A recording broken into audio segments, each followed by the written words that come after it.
سلام عليكم مالي وناكسن كشخينتا سي قرصون اما adeegsiga magacyo ama naanaysyo jago qaabab kala duwan oo bug ah waxba ka jirin oo lagu shaqeeyo si loo helo warbixin bulsho siyaasad dhaqaale ciidan taasoo loo gudbinayo cid loo shaqeynayo ayaa lagu magacaabaa jaasuusid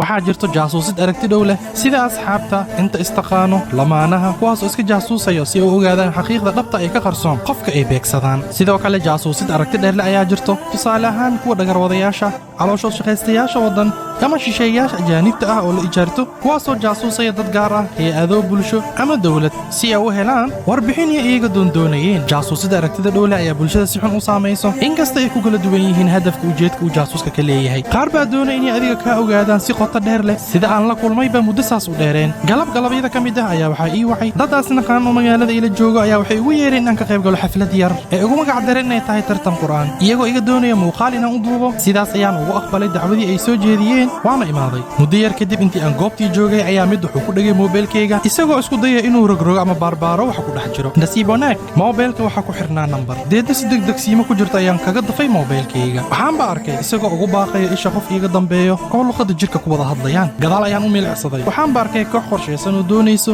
inay warbixin ka helaan moobilkayga bilooyin kadib ayaa isla moobilkii waxaa liiga haday goobta shaqo dadka qaar ayaa waxay u jaasuusaan cid kale si ay ugu helaan ceeb ama warbixin ay ka helaan oo ay ku ceebeeyaan oo bulshada ku dhex faafiyaan sida dhacdaba baryahan dambe aan aragno gabdha ceebahooda oo lagu faafiyo baraha bulsho oo aad arkayso maalin walba ama muddo kadibba inay gabar cusub oo magac cusub wadato ooynayso diinteena islaamkan way nooga digtay wayna mamnuucday in lisjaasuuso oo lisceebaysto jaasuuska aragtida dhow leh ayaa wuxuu burburiyaa isbahaysiga bulshada jaasuuska aragtida fog leh yoolkiisa ayaa ah asagana inuu adoonsado bulshada waxaad arkaysa iyagoo kusoo dhex dusaya warbaahinta ganacsiga beeraha ama xataa dhaqdhaqaaqa arrimaha bulsho si ay u helaan warbixin ama sirar dowlad ama bulsho waxaa yaab leh dad xambaarsan magac lagu magacaabo dadda isku waddan yihiin ku hadlaya isku luuqad haystana dhiigii balse dhagarwadayaal ah iyo addoomayaal kuwaasoo u jaasuusaya dana arrimo shisheeye sida horey loo dhahayba haddaysan masaarta xoojin lahayn gobolka ku dheganaya geedka ka mid ah ma aysan gooyseen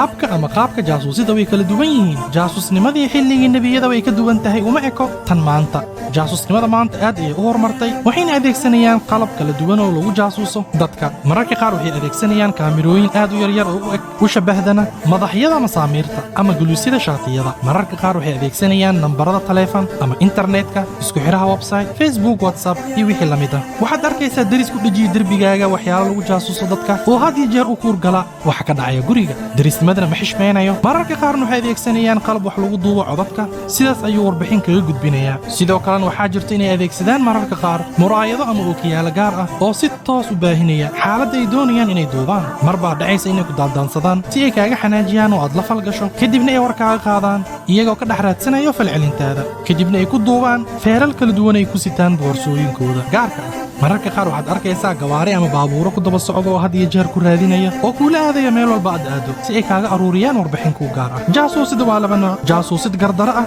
iyo jaasuusid ka hortag ah kan koowaad waa midka aan ka soo hadalnay midka labaad oo ah jaasuusida ka hortagga gardarada ayaa ah midkay adeegsadaan sirdoonada dowladaha si looga hortago dhibaatooyin ama dhagarwadayaal ay wadaan taasina waxay anfacaysaa bulshada waxayna ilaalinaysaa amniga iyo nabadgelyada waana tay isticmaali jireen asxaabta allah ka raali noqdee sirdoonka waddanka ayaa mas-uulka ah inuu ogaado xumaanta iyo sharwadaya ay maleegayaan inay ku soo weeraraan waddanka ama ay saameeyaan arrimaha amniga iyo bulshada la xiriiro dhowr maalin ka hor ayaa la sheegay inay sirdoonka Soomaaliya ay qabatay dad ay doonaysay waxaa la sheegay in laga hortagay weerar qorshaysnaa oo amniga lagu saameynayo shacabka qaar ka mid ah ayaa ku farxeen arrintaas walaa tajassasu hay'aba faaqidin fajalla man la ayba fihi wa ala ilaaha weyne waahidka waxaan ahayn badaliil buu leeyahay kolka in la isceeba daalacdo oo inta hoos la isu barto la raad qaado qofka abtirkiisa iyo dhaqankiisa iyo dabeecadkiisa oo ceebihiisa la ogaado haddana la baytiyo xalaal maaha walaa tajassasu hay'aba daalacanina walaa tajassasu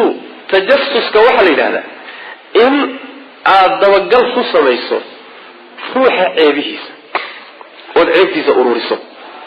jaasuusnimadana waa leeyahay jaasuusnimadu waxa weeyaan waa in aad warka gaalada aad muslimiinta u keento ama gaalka ama ka islaamnimada sheeganaya warka muslimiinta gaalada u geynaya jaasuus waa leeyahay laakiin halkan waxa laga wadaa walaa tajassasu ceebihiina ha dabagelina oo walaalka ceebtiisa ha raacraacin ha ururin waxay ka dhalanaysaa ruuxu mar alla markii uu qalbigiisa tuhma gasho waxa markaba iimaanaya inuu is yiraahdo tuhmadii xaqiiqi oo seedu xaqiijinaysa hada waa inaad daba gasho oo baadho soo kama dhalayso baad isleedahay wax maxaa ka jira ninka waxaa lagu sheegay inuu meelaha istaago xununka khamrada inuu cabaan la soo sheegay meel xun isagoo galayaad aragtay bal waxaasi inuu xaqiiqo yahay in kaleeto maxaa samaynaysaa xaqiiji say xaqiijin ku imaanaysaa tajasus inaad samayso walaa tajassasu bale dabagalkaa xataa joojiya waa ka nabigeena salawatu rabbi wasalaamu calayhi oranaya yaa macshara man aamana bilisaanihi walam yadkhul aliimaanu fii qalbihi war kuwan afka uun ka rumeeyey alle iimaankuna uusan qalbigooda gelinow mu'miniinta ha xamanina ceebahoodana ha dabagelinoo ha raacraacina jaasuusida qof beri ah oo nabadoon ah waa gardaro reeban jaasuusida qof dhagar wada oo waddanka dhib gaarsiinayo ama shisheeye la soo ijaartay waxaa laga doonayaa hay-adaha sirdoonka daacad u ah waddanka inay iyaga wax ka qabtaan cidna ha jaasuusin maalin wanaagsan salaamun calaykum